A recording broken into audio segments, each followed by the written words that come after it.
हर updates देखने के लिए हमारा यूट्यूब चैनल सब्सक्राइब करें, साथ ही बेल आइकन को ज़रूर दबाएं ताकि हमारी हर अपडेट्स आप तक पहुंचे सबसे पहले। नारायणपुर गांव में जमीन का कब्जा लेने हेतु मंगलवार को डिप्टी डीएफओ नवदीप अग्रवाल की देखरेख में माल विभाग के नायब तहसीलदार भीमसेन की ओर से वन विभाग की जमीन की निशानदेही का काम शुरू कराया गया, परंतु गांववासियों के निरंतर चल रहे विरोध के कारण इस मौके पर गांववासियों ने युवा सरपंच पल्लवी ठाकुर और कांग्रेसी नेता एडवोकेट भानु प्रताप सिंह ने नायब तहसीलदार को मांग पत्र सौंपते हुए ये मांग उठाई कि निशानदेही पक्की बुर्जी के आधार पर की जाए, न कि विभाग अपनी मर्जी से निशानदेही करे।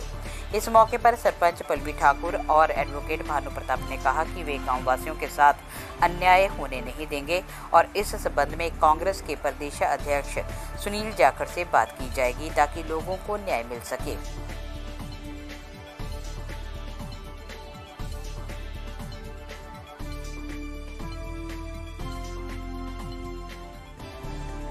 ਦੀ ਆਬਜੈਕਸ਼ਨ ਸੀ ਇੱਕ ਤਾਂ ਨਿਸ਼ਾਨਦੀ ਨੂੰ ਲੈ ਕੇ ਜਿਹੜੀ ਨਿਸ਼ਾਨਦੀ ਸ਼ੁਰੂ ਕੀਤੀ ਗਈ ਹੈ ਉਹ ਕਿਸੇ ਪੱਕੇ ਪੁਆਇੰਟ ਤੋਂ ਨਹੀਂ ਸ਼ੁਰੂ ਕੀਤੀ ਗਈ, ਜਿਹਦੀ ਅਸੀਂ ਤਹਿਸੀਲਦਾਰ ਸਾਹਿਬ ਨੂੰ ਇੱਥੇ ਬੈਠੇ ਉਹਨਾਂ ਨੂੰ ਆਬਜੈਕਸ਼ਨ ਦਿੱਤੀ ਹੈ, ਉਹਨਾਂ ਨੇ ਸਾਡੀ ਚਿੱਠੀ ਰਿਸੀਵ ਕੀਤੀ ਹੈ ਤੇ ਮੇਰੀ ਇਹੀ ਬੇਨਤੀ ਹੈ ਕਿ ਜਿਹੜੀ ਨਿਸ਼ਾਨਦੇਹੀ ਹੈ ਉਹ ਐਟਲੀਸਟ ਲੀਗਲੀ ਕੀਤੀ ਜਾਏ ਔਰ ਬਿਲਕੁਲ ਕਾਨੂੰਨ ਦੇ ਹਿਸਾਬ ਨਾਲ। ਕਿਸੇ ਕੱਚੇ ਨਿਸ਼ਾਨ ਤੋਂ ਨਿਸ਼ਾਨ ਲੈ ਕੇ ਤੁਸੀਂ ਨਿਸ਼ਾਨਦੇਹੀ ਕਰੋਗੇ ਤੇ ਲੋਕਾਂ ਨੂੰ ਸੈਟੀਸਫਾਈ ਨਹੀਂ ਕਰ ਪਾ ਰਹੇ ਤੇ ਉਹ ਲੀਗਲ ਜੋ ਉਹਨਾਂ ਦੀ ਆਬਜੈਕਸ਼ਨ ਸੀਗੀ ਅਸੀਂ ਉਹਨਾਂ ਦੇ ਜਿਹੜੇ ਆਵਾਜ਼ ਸੀ ਤਹਿਸੀਲਦਾਰ ਸਾਹਿਬ ਅੱਗੇ ਰੱਖੀ ਹੈ ਤੇ ਉਹਨਾਂ ਨੇ ਸਾਡੀ ਗੱਲ ਨੂੰ ਮੰਨਿਆ ਹੁਣ ਤੇ ਸਾਡੀ ਆਬਜੈਕਸ਼ਨ ਲੈ ਲਈ ਹੈ ਤੇ ਹੋਪਫੁਲੀ ਅਸੀਂ ਜੋ ਵੀ ਕਾਨੂੰਨੀ ਰਿਜ਼ੋਰਟ ਨੇ ਨਿਸ਼ਾਨਦੀ ਨੂੰ ਲੈ ਕੇ ਅਸੀਂ ਉਹ ਅਵੇਲ ਕਰਾਂਗੇ। ਅਸੀਂ ਇਹ ਨਿਸ਼ਾਨਦੀ ਨੂੰ ਚੈਲੰਜ ਕਰਾਂਗੇ ਕਿਉਂਕਿ ਇਹ ਜਿਹੜਾ ਸਾਡੇ ਹਿਸਾਬ ਨਾਲ ਇਹ ਠੀਕ ਨਹੀਂ ਹੋਈ ਤੇ ਠੀਕ ਕੀਤੀ ਜਾਵੇ। ਤੇ ਬਾਕੀ ਮੇਰੀ ਲੋਕਾਂ ਨੂੰ ਇਹ ਬੇਨਤੀ ਹੈ ਕਿ ਸ਼ਾਂਤੀ ਬਣਾ ਕੇ ਰੱਖਣ ਤੇ ਕਾਨੂੰਨ ਦੇ ਹਿਸਾਬ ਨਾਲ ਅਸੀਂ ਸਾਰੇ ਕੰਮ ਕਰ ਰਹੇ ਹਾਂ, ਇੱਥੇ ਕਾਨੂੰਨ 'ਚ ਰਹਿ ਕੇ ਸਾਰੇ ਕੰਮ ਕਰ ਰਹੇ ਹਾਂ। ਜੋ ਸਾਡਾ ਲੀਗਲੀ ਰਾਈਟ ਹੈ ਸਾਰੇ ਕਿਸਾਨ ਭਰਾਵਾਂ ਦਾ, ਮੇਰੇ ਜਿੰਨੇ ਵੀ ਹੈਗੇ ਜੋ ਉਹਨਾਂ ਦਾ ਲੀਗਲੀ ਰਾਈਟ ਹੈ ਉਹ ਅਸੀਂ ਅਵੇਲ ਕਰ ਰਹੇ ਹਾਂ। ਅਸੀਂ ਕੋਈ ਐਕਸਟਰਾ ਆਪਣੇ ਆਪ ਨੂੰ ਜਸਟੀਫਾਈ ਨਹੀਂ ਕਰ ਰਹੇ ਇੱਥੇ।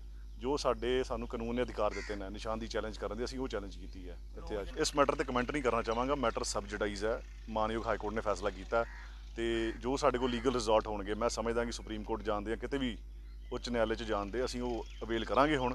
ਤੇ ਲੋਕਾਂ ਨੂੰ ਮੈਂ ਆਸ਼ਵਾਸਨ ਦਿਵਾਉਣਾ ਕਿ ਅਸੀਂ ਇਹਨਾਂ ਨੂੰ ਮੈਂ ਜੋ ਵੀ ਲੀਗਲ ਐਡਵਾਈਸ ਅਸੀਂ ਆਪਸ 'ਚ ਸਲਾਹ ਕਰਕੇ ਲੀਗਲੀ ਅਸੀਂ ਇਹਨੂੰ ਅਵੇਲ ਕਰਾਂਗੇ।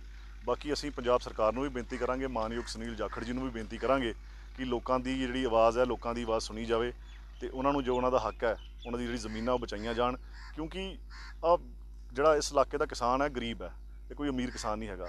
ਬੜੀ ਮਿਹਨਤ ਨਾਲ ਇਹਨਾਂ ਨੇ ਇਹ ਜ਼ਮੀਨਾਂ ਬਣਾਈਆਂ, ਇਹ ਸਾਰੀਆਂ ਨਹਿਰ ਸੀਗੀ ਆਪਣੇ ਪੱਲੋਂ ਪੈਸੇ ਲਾ ਕੇ ਇਹਨਾਂ ਨੇ ਖੜਾ ਕੀਤਾ ਔਰ ਪੂਰੀ ਆਪਣੀ ਜ਼ਿੰਦਗੀ ਦੀ ਮਿਹਨਤ ਇਸ ਜ਼ਮੀਨ ਨੂੰ ਲਾਈ। ਇਹਨਾਂ ਦਾ ਇੱਕ ਭਾਵ ਕੀ ਕਹਿੰਦੇ ਨੇ ਇੱਕ ਇਹ ਜੁੜੇ ਹੋਏ ਨੇ ਜ਼ਮੀਨ ਨਾਲ, ਇਹਨਾਂ ਲਈ ਮਾਂ ਹੈ ਤੇ ਬੱਚੇ ਨੂੰ ਜਦੋਂ ਮਾਂ ਤੋਂ ਬੱਚਾ ਵਿਛੜਦਾ ਉਹਨੂੰ ਦੁੱਖ ਹੁੰਦਾ ਤੇ ਸਾਨੂੰ ਵੀ ਦੁੱਖ ਹੈ। ਅਸੀਂ ਮਾਨਯੋਗ ਮੁੱਖ ਮੰਤਰੀ ਜੀ, ਮਾਨਯੋਗ ਪੰਜਾਬ ਕਾਂਗਰਸ ਦੇ ਪ੍ਰਧਾਨ ਉਹਨਾਂ ਅੱਗੇ ਆਵਾਜ਼ ਚੁੱਕਾਂਗੇ ਕਿ ਕਿਸੇ ਢੰਗ ਨਾਲ ਵੀ ਸਰਕਾਰ ਵੱਲੋਂ ਇਹਨਾਂ ਨੂੰ ਰਿਲੀਜ਼ ਦਿੱਤੀ ਜਾਏ। ਬਾਕੀ ਮੈਂ ਲੋਕਾਂ ਨੂੰ ਵਿਸ਼ਵਾਸ ਦਿਲਾਉਣਾ ਚਾਹੁੰਦਾ ਕਿਸੇ ਨਾਲ ਵੀ ਕਿਸੇ ਤਰ੍ਹਾਂ ਦਾ ਧੱਕਾ ਨਹੀਂ ਹੋਣ ਦੇਵਾਂਗੇ, ਅਸੀਂ ਉਹਨਾਂ ਨਾਲ ਖੜੇ ਹਾਂ, ਕਾਂਗਰਸ ਪਾਰਟੀ ਖੜੀ ਹੈ। ਇੱਥੇ ਜਿਹੜਾ ਮੈਟਰ ਹੈ ਇਹ ਫੋਰੈਸਟ ਡਿਪਾਰਟਮੈਂਟ ਹੈ ਜਗ੍ਹਾ ਐਕਵਾਇਰ ਕਰ ਰਹੀ ਹੈ, ਨਾਲੇ ਅੱਜ ਇਹਨਾਂ ਦੀ ਡੀਮਾਰਕੇਸ਼ਨ ਲਈ ਆਏ ਹੋਏ ਸੀ ਤੇ ਇੱਥੇ ਲੋਕਾਂ ਦਾ ਜਿਹੜਾ ਆਬਜੈਕਸ਼ਨ ਹੈ ਕਿਉਂਕਿ ਇਹ ਜਿਹੜੀ ਡੀਮਾਰਕੇਸ਼ਨ ਕਰ ਰਹੇ ਇੱਥੇ ਕੋਈ ਪੱਕੇ ਪੁਆਇੰਟ ਨਹੀਂ ਹੈਗੇ, ਉਹ ਜਿਹੜੇ ਡੀਮਾਰਕੇਸ਼ਨ ਕਰ ਰਹੇ ਉਹ ਪੱਕੇ ਪੁਆਇੰਟ ਨਹੀਂ ਹੈ ਤੇ ਇਸ ਕਰਕੇ ਸਾਡਾ ਸਾਰਿਆਂ ਦਾ ਲੋਕਾਂ ਦਾ ਵੀ ਤੇ ਕਿਸਾਨ ਜਿੰਨੇ ਵੀ ਨਾਰਾਇਣਪੁਰ ਪੰਚਾਇਤ ਦੇ ਹੈਗੇ ਆ ਉਹਨਾਂ ਦਾ ਇਹੀ ਆਬਜੈਕਸ਼ਨ ਹੈ ਕਿ ਜੇਕਰ ਤੁਸੀਂ ਡੀਮਾਰਕੇਸ਼ਨ ਕਰਨੀ ਹੈ ਜਾਂ ਤਾਂ ਜਿੱਥੇ ਕਿਤੇ ਪੱਕੇ ਪੁਆਇੰਟ ਹੈ ਉੱਥੋਂ ਕਰੋ ਜਾਂ ਫਿਰ ਕਿਸੇ ਸਟਾਰਟਿੰਗ ਪੁਆਇੰਟ ਤੋਂ ਕਰੋ ਜਾਂ ਐਂਡਿੰਗ ਪੁਆਇੰਟ ਤੋਂ ਕਰੋ।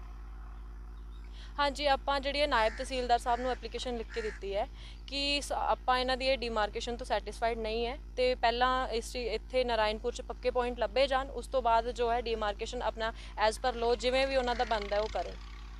ਦੇਖੋ ਇਹ ਜਿਹੜੀ ਜਗ੍ਹਾ ਦਾ ਇਸ਼ੂ ਚੱਲ ਰਿਹਾ ਹੈ ਇਹ ਮਤਲਬ ਮੇਰੀ ਵੀ ਸਰਕਾਰ ਅੱਗੇ ਇੱਕੋ ਹੀ ਮੰਗ ਰਹੇਗੀ ਕਿ ਇਸ ਜਗ੍ਹਾ ਤੋਂ ਜ਼ਿਆਦਾ ਨਹੀਂ, ਮੈਂ ਕਹਿੰਦੀ ਘੱਟੋ ਘੱਟ 400-500 ਪਰਿਵਾਰ ਜਿਹੜਾ ਹੈ ਪਲ ਰਿਹਾ ਤੇ ਪਲੀਜ਼ ਰਿਕੁਐਸਟ ਹੈ ਸਰਕਾਰ ਅੱਗੇ ਵੀ ਭਈ ਕਿਸਾਨਾਂ ਨੂੰ ਇਸ ਚੀਜ਼ ਦਾ ਮਤਲਬ ਉਹਨਾਂ ਦਾ ਹੱਕ ਨਾ ਖੋਇਆ ਜਾਵੇ। ਉਹਨਾਂ ਦਾ ਹੱਕ ਹੈ, ਅਗਰ ਉਹ ਪਿਛਲੇ 100 ਸਾਲਾਂ ਤੋਂ ਵੀ ਜ਼ਿਆਦਾ ਟਾਈਮ ਤੋਂ ਉਹਨਾਂ ਦੇ ਪਿਛਲੇ ਬਜ਼ੁਰਗ ਪਿਛੋਕੜ ਜਿਹੜਾ ਵੀ ਹੈ ਸੀ ਸਾਰਾ ਉਹ ਮਤਲਬ ਇੱਥੇ ਆਪਣਾ ਫਸਲ ਦਾ ਕਰ ਰਹੇ ਸੀ ਤੇ ਉਹਨਾਂ ਦੀ ਰੋਜ਼ੀ ਰੋਟੀ ਜਿਹੜੀ ਹੈ ਇੱਥੋਂ ਹੀ ਚੱਲਦੀ ਹੈ, ਸਿਰਫ ਉਹਨਾਂ ਦੀ ਨਹੀਂ ਚੱਲਦੀ, ਕਾਫੀ ਪਰਿਵਾਰਾਂ ਦੀ ਰੋਜ਼ੀ ਰੋਟੀ ਇੱਥੋਂ ਚੱਲਦੀ ਹੈ ਤੇ ਮੇਰੀ ਮੰਗ ਇਹੀ ਹੈ ਕਿ ਪਲੀਜ਼ ਇਸ ਕੰਮ ਨੂੰ ਔਰ ਸਪੈਸ਼ਲੀ ਇਸ ਟਾਈਮ 'ਤੇ ਅਗਰ ਆਪਾਂ ਦੇਖੀਏ ਕਿ ਜਿਵੇਂ ਪੂਰੇ ਦੇਸ਼ 'ਚ ਪੂਰੇ ਵਰਲਡ 'ਚ ਮਹਾਮਾਰੀ ਫੈਲੀ ਹੋਈ ਹੈ ਕਰੋਨਾ ਦੀ ਤੇ ਇੱਥੇ ਦੇਖੋ ਡਿਪਾਰਟਮੈਂਟ ਵਾਲੇ ਡੀਐਫਓ ਫੋਰੈਸਟ ਡਿਪਾਰਟਮੈਂਟ ਵਾਲੇ ਆ ਕੇ ਮਤਲਬ ਇੱਕ ਇਕੱਠ ਵੀ ਕਰ ਰਹੇ ਹੈ ਤੇ ਇਹ ਵੀ ਇੱਕ ਆਪਣੇ ਮਤਲਬ ਪਾਲਣਾ ਉਲੰਘਣਾ ਕਰ ਰਿਹਾ, ਜਿੰਨੇ ਵੀ ਪਾਲਣ ਹੈਗੇ ਆ ਸਰਕਾਰ ਦੀ ਤਰਫੋਂ ਜੋ ਹਦਾਇਤਾਂ ਦਿੱਤੀਆਂ ਗਈਆਂ।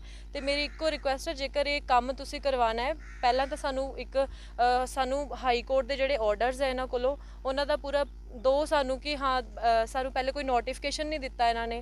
अज कल एक नोटिफिकेशन भेजिया सी, वो भी एक मतलब चौकीदार के हथ भेजिया सी कि इत्थे जिहड़ी है डीमार्केशन होनी है। तो अज इन्होंने कोई नोटिफिकेशन नहीं भेजिया सी, अज विदाउट एनी नोटिफिकेशन इत्थे आए हैं। तो पिंड वासी इत्थे इकट्ठे हुए हैं। आपां मतलब यही मंग करते हैं कि प्लीज़ इस काम नूं रुकवाया जाए, जब तक इत्थे पक्के पॉइंट नहीं लभदे उदों तक ये काम ना शुरू करो। अज ना नारायणपुर निशानदेही होनी सी, जंगलात महकमे ने करवाई है। मेरी duty as a magistrate D साहब ने लाई है, ड्यूटी मजिस्ट्रेट।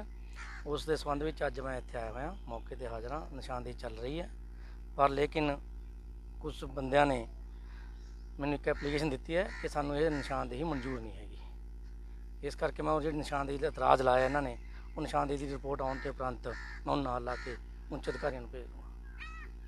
इस मौके पर डिप्टी डीएफओ नवदीप अग्रवाल ने कहा कि निशानदेही कानूनी आधार पर ही हो रही है। उन्होंने कहा कि इसके माध्यम से उन्हें पता चल जाएगा कि पंजाब की मलकियत कहां तक है। देखो अभी कुछ पक्का हम ना तो यहाँ पर बुर्जियाँ पक्की लगाने लगे हैं। यहाँ पर एक प्रोसेस है, काफ़ी सालों से यही चलता आ रहा है कि मुझे बुर्जियाँ ही नहीं मिल रही, वो नहीं मिल रही है। हमने एक सेट किया है, रेवेन्यू टीम ने सेट किया कि यहाँ से शुरू करते हैं हम लोग। और यहाँ से अब जैसे मैं खुद भी जा रहा हूँ पूरा नोट करते हैं, तो जैसे जैसे जो हमने शुरू किया तो उसी वट पे ही पड़ रहा है वो चीज़। जैसे जहाँ पर हम जा रहे हैं तो वो वाली सही चीज़ मार्क हो ही रही है। उन्होंने बोला कि हम ये नहीं मानते, इसका ऑब्जेक्शन है। तो हमने कहा आप ऑब्जेक्शन आप लिख दीजिए, अपनी एप्लीकेशन दे दीजिए कि हम ये नहीं मानते, तो उसके बाद नेक्स्ट लीगल कोर्स जो होगा उसके साथ कर लेंगे। पर फिलहाल जो होमवर्क है हमारा, जो हमें करना है, जिसे पता लग रहा है कि यही है कि नहीं, वो हम अपना नॉर्मल कर रहे हैं। कुछ उनके जेन्युइन भी है, कुछ डीले टैक्टिक्स भी है कि पक्की बुर्जी कोई नहीं है। वो एक्चुअली कहीं पर भी उधर भी इवन जहाँ जंगलात का वो बोल रहे हैं ना, वो वाली बुर्जियाँ डीपी जंगलों की है, वो रेवेन्यू उस पर मार्क नहीं है। तो उनका भी कहा कि वहाँ से शुरू कर दो, वहाँ पर भी कुछ भी मार्क नहीं है। तो हम एक पॉइंट लेके, जैसे रेवेन्यू टीम्स ने बोला कि वहाँ से स्टार्ट करके हम जैसे मार्क करते हैं कि अगर मैच कर जाता तो ठीक है, नहीं तो फिर वो ऑब्जेक्शन रेज करेंगे, उसको एक्सेप्ट कर लेंगे। तो वही अभी हम मार्क कर रहे हैं कि क्या हो रहा है। तो ये जब तक ये प्रोसेस ही स्टार्ट नहीं होगा तो फिर यही एलिगेशन लगता है कि ये जी है ही नहीं, यहाँ स्टार्ट ही नहीं हो सकता। तो हमें एक प्रोसेस कहीं तो स्टार्ट करना है, वो प्रोसेस स्टार्ट कर रहे हैं। अगर कोई ऑब्जेक्शन रेज होगा तो हम उसके हिसाब से ये कल चलती रहेगी। अभी जब तक ये कंप्लीट नहीं होता ये वाले रकबे, तो कंप्लीट हो जाए, इनका सबका ही फायदा है उस चीज़ में। हमें पता तो लगे हमारी बाउंड्री क्या, जब तक हमें बाउंड्रीज ही पता नहीं है अपनी, तो how can we claim anything. तो बाउंड्री सबका ही फायदा है इसके अंदर, कि हिमाचल की कितनी बाउंड्री, हमारी कितनी बाउंड्री, ये जब तक हम स्टार्ट ही नहीं करेंगे प्रोसेस तो कैसे चल रहा है। तो इससे सभी का ही फायदा है। ये अभी क्योंकि थोड़ा सा डिले टैक्टिक्स, मेरे को यही फीलिंग आई है कि ये डिले टैक्टिक्स की वजह से ज़्यादा वो हो रहा है, बट हम लोग कुछ भी इलीगली नहीं